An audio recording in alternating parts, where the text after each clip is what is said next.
Ok, la neta voy a explicar un poco más rápido todo esto del glucólisis y ciclo de Krebs porque la neta ya tengo sueño. Pero bueno, empezamos. Glucólisis.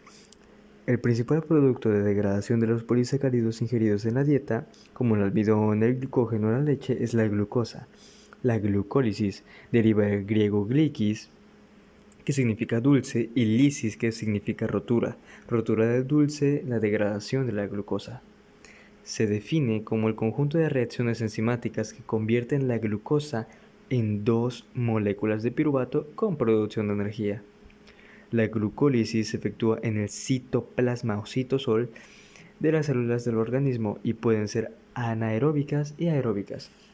Bueno, la glucólisis anaeróbica o ciclo de Emden, nunca aprendí este nombre la verdad, la Emden-Meyerhof-Harden, se produce en los tejidos con poco contenido de oxígeno o con pocas mitocondrias. Se efectúa principalmente en el músculo esquelético durante el ejercicio, testículos, médula suprarrenal, la córnea, eritrocitos, y la glucosa se transforma en piruvato y de este al lactato. Este es el ciclo del escaso rendimiento energético, ya que solamente se forman dos moléculas de ATP por molécula de glucosa. No conviene mucho y bueno, eso solamente es cuando hay pocas mitocondrias. Ahora, la glucólisis aeróbica es cuando se presentan muchas mitocondrias, lo cual pasa de del piruvato por el piruvato deshidrogenasa, convirtiéndose a acetil A y pasando al ciclo del ácido cítrico o el ciclo de Krebs. Y la glucólisis se divide en 10 etapas. Y bueno, vamos a ver aquí de qué se trata. Glucólisis. Empezando por la glucosa. En total la glucólisis lo que va a pasar es que va a producir 2 ATPs, 2 NADH y 2 piruvatos. Primero pasa de la glucosa haciendo una inversión de ATP, nuestra primera inversión de ATP, dependiendo qué enzima va a ocupar, va a depender de la célula que esté ocupando.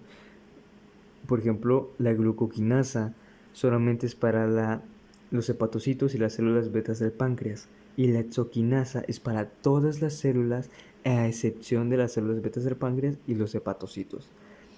Ok, va a depender. De ahí pasamos de D-glucosa a glucosa 6-fosfato, que aquí lo que vemos es de que nuestro hidrógeno se fue saltando, se quitó nuestro hidrógeno y se puso un grupo fosfato. Y ahora, por la enzima fosfohexosa isomerasa o solamente isomerasa, va a pasar de glucosa 6-fosfato a fructosa 6-fosfato, cambiando nuestro carboxilo por carbonilo en este lado. Y ahora, por la enzima fosfofructoquinasa 1, va a pasar de fructosa 6-fosfato a fructosa 1,6-bifosfato o bisfosfato. Aquí lo de morado está mal, lo de lápiz está bien. Fructosa 1,6-bifosfato o bisfosfato. De ahí, por la enzima aldolasa, va a ser catalizada la fructosa 1,6-bifosfato, catalizada, que significa romperlo. Lo va a romper en dos partes, que la primera parte es el gliceraldehído 3-fosfato y la segunda el dihidroxacetona 3-fosfato o dihidroxacetona fosfato. Perdón, solamente dihidroxacetona fosfato. Porque si fuera 3-fosfato estaría de este lado, pero no lo es. Así que solamente es fosfato. Lo cual, por la enzima triosa fosfato isomerasa o solamente la isomerasa, se va a intercambiar el grupo carboxilo de este lado, el carbonilo se pasa abajo, pero sin el enlace doble, el hidrógeno acá, y se va a formar el gliceraldehído 3-fosfato. Simplemente lo pueden nombrar como se isomeriza el dihidroxacetona 3-fosfato para pasar al gliceraldehído 3-fosfato. Y con eso, ahí está. Y ahora ocurren dos reacciones simultáneamente. O sea, todo lo que va a pasar de ahora en adelante se va a multiplicar por 2 y va a pasar doble. Una en un gliceraldehído 3-fosfato, todo esto, todo esto, todo esto. Y otro en otro gliceraldehído 3-fosfato va a pasar por todo esto. Dos veces. Y ok, después de que tenemos nuestros dos gliceraldehído 3-fosfato, vamos a pasar por la enzima gliceraldehído 3-fosfato deshidrogenasa a 1,3-bifosfoglicerato. ¿Y qué es lo que hacemos aquí? Se va a hacer una inversión de un grupo fosfato inorgánico. De ahí vamos a implementar un NAD para formar un NADH. Se van a quitar hidrógenos. Hay 1,3-bifosfoglicerato. Y de ahí, por la enzima fosfoglicerato quinasa, se va a formar de 1,3-bifosfoglicerato a 3-fosfoglicerato. ¿Esto qué es lo que pasa? Se hace una inversión de ADP para producir un ATP. Esta es nuestra primera inversión, nuestra primera producción de ATP, perdón. Y ahora le quito un grupo fosfato. ¿Y qué es lo que va a pasar? Del 3-fosfoglicerato por el fosfoglicerato mutasa se va a cambiar a 2-fosfoglicerato. Este grupo fosfato se va a pasar en la segunda posición y este hidrógeno se va a pasar por acá abajo. De una vez que tenemos el 2-fosfoglicerato, por la enzima enolasa va a ser deshidratada, se va a liberar una molécula de agua y se va a llamar directamente fosfoenolpiruvato. Ese fosfoenolpiruvato va a ayudar a nuestra siguiente producción de ATP, nuestra segunda y última producción de ATP en la glucólisis, que va a ser por medio del piruvato quinasa, que se va a transformar de fosfoenolpiruvato a piruvato. Y ahora, en condiciones anaeróbicas, lo que va a pasar es de que el piruvato se va a nombrar lactato o L-lactato y se va a ir directamente al músculo y empieza su cadena.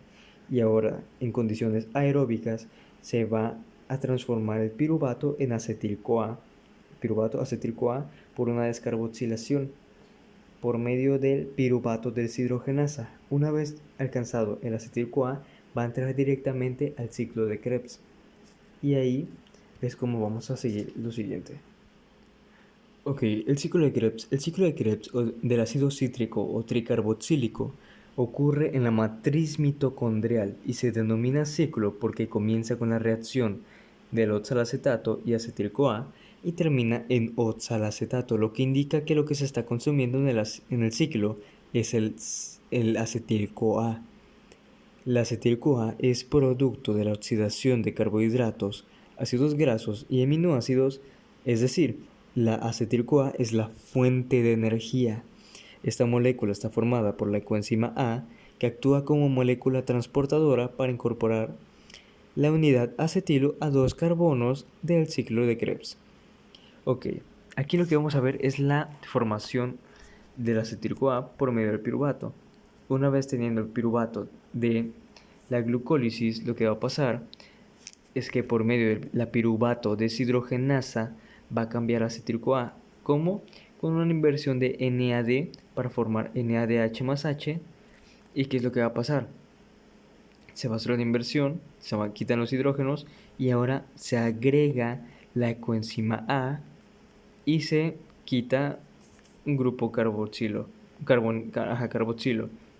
Se quita esto, el de arriba o el de abajo, el que sea, perdón, el de arriba y se pone la coenzima A para formar esto. Si se dan cuenta, aquí tenemos una cadena de 3 carbonos, quitamos un carbono y solamente nos quedan 2 carbonos, en el que vamos a ir acomodando poco a poco para formar la acetil-CoA.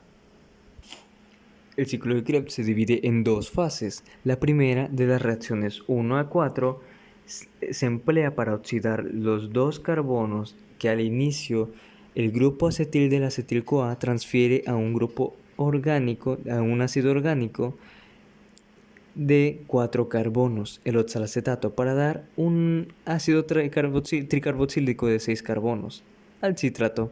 Se llama citrato. Con la oxidación de estos 2 carbonos se forman 2 moléculas de CO2.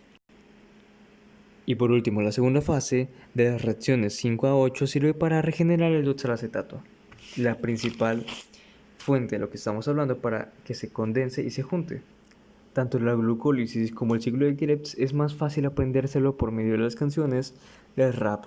Del ciclo de Krebs, la glucólisis por, creo que el canal se llama Rap Medicina por R4.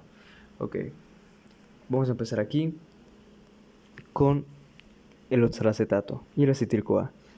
Mientras tanto, el oxalacetato se condensa con el acetil-CoA por medio de la hidrólisis. Se va a hidrolizar, se condensa por medio del agua, se condensa el acetil-CoA y el oxalacetato por la enzima citrato sintasa para formar el citrato. El citrato se deshidrata formando el cisaconitato por la enzima aconitasa. El cisaconitato de ahí se vuelve a hidratar, con H2O se hidrata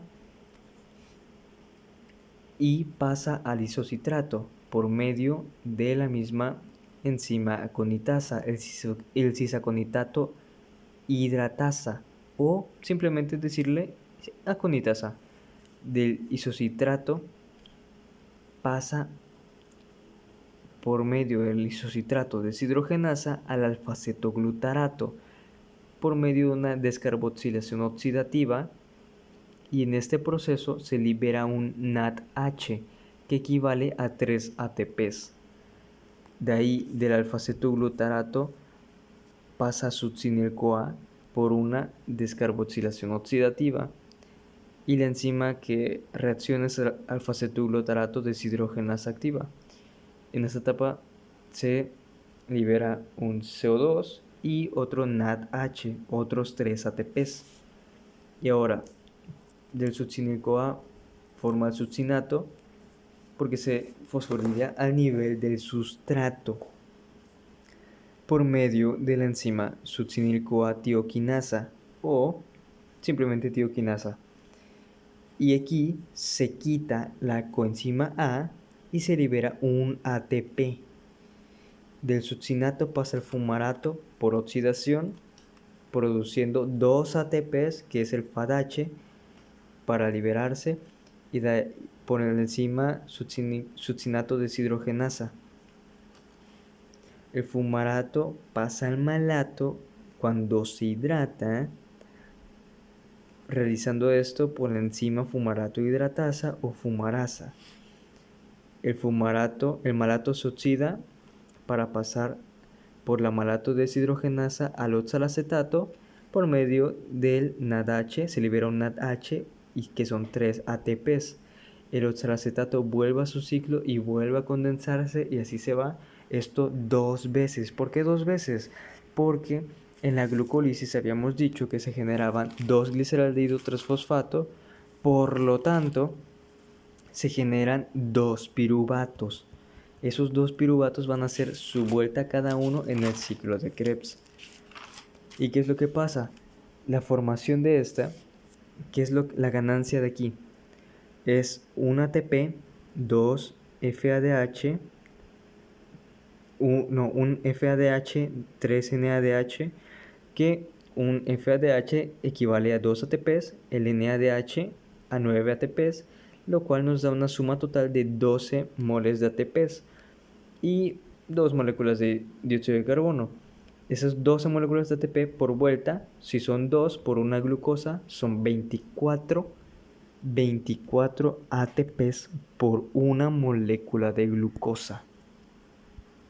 Y hasta ahí.